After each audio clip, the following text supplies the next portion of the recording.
Hello everyone.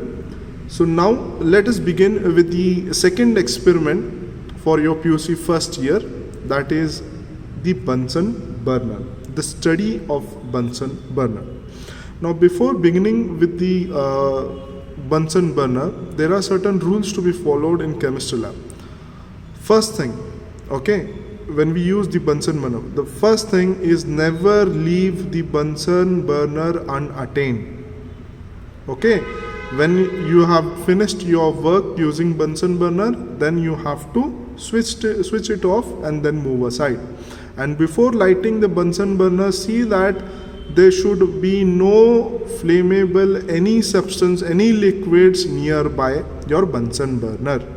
And one more thing very important is always see that, especially girls, see that your hairs and everything should be properly tied. Okay, so there are certain we have seen certain incidents due to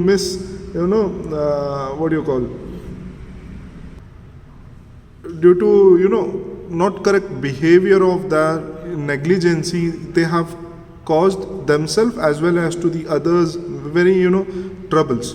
Okay, so now let us begin with the Bunsen burner.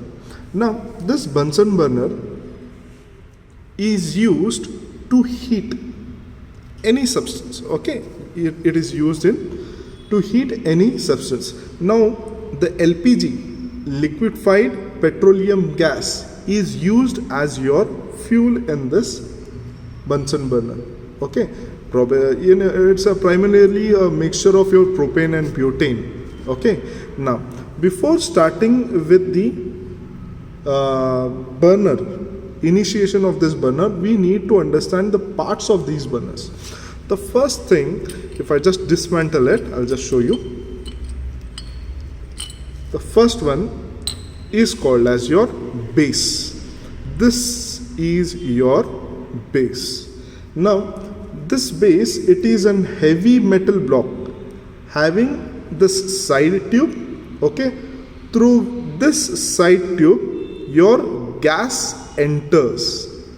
Through this gas tube your gas enters, okay, through the base, and then escapes through this nozzle, okay, and enters the burner tube.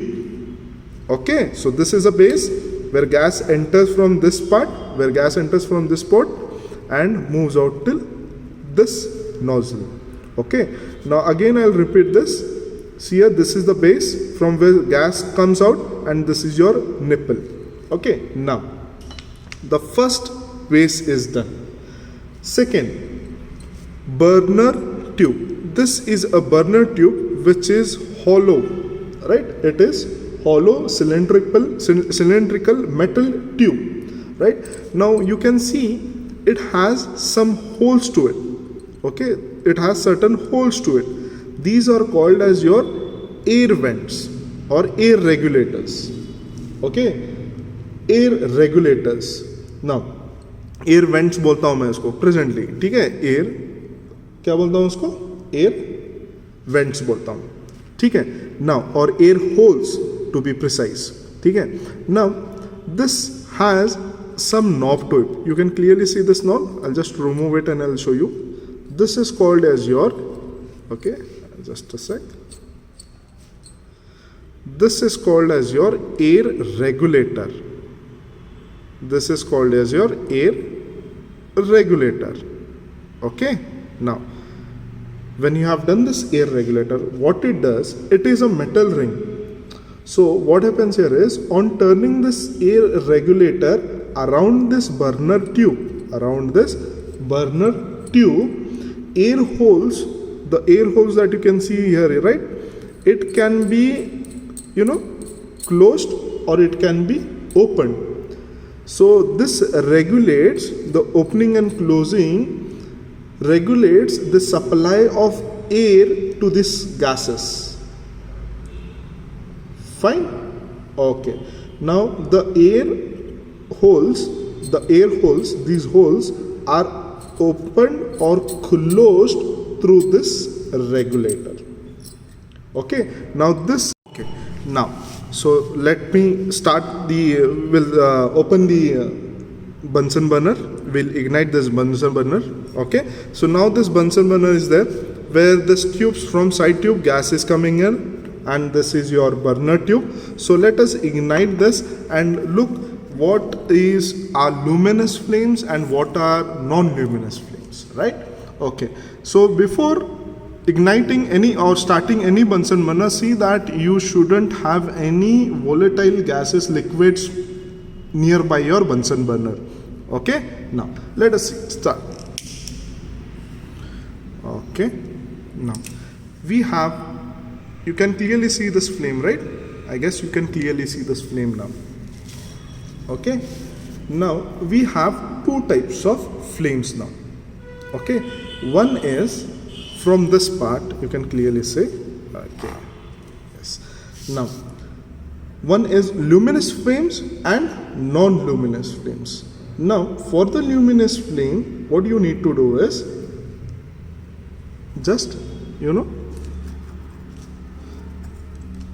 close these holes. The holes that you see here, right, in the burner tube, just close that, and you can see that line, right, those flames.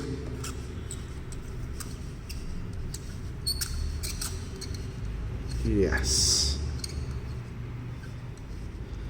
Yes. Now what you are seeing is it has become bright yellowish in color, right? It has become bright yellowish in color.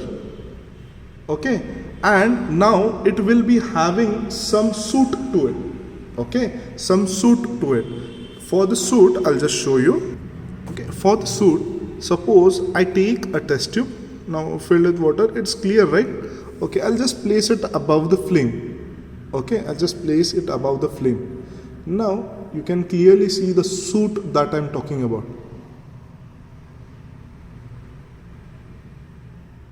Yes, hold on just a sec. Yes. Now, did you see this? It's the complete soot that we are seeing. It happens when unburned gases come out. So here you can see this, it's completely. So suppose if I just, the black carbon thing. Okay, you can see this. This is your soot. Even if I just clean it off, yes.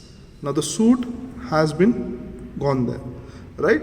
So here this becomes my, what it calls, it is a luminous flames. This produces, soot. And this flame gives us more light, but heat is less. So this luminous flame is not used for your heating purpose. Getting my point?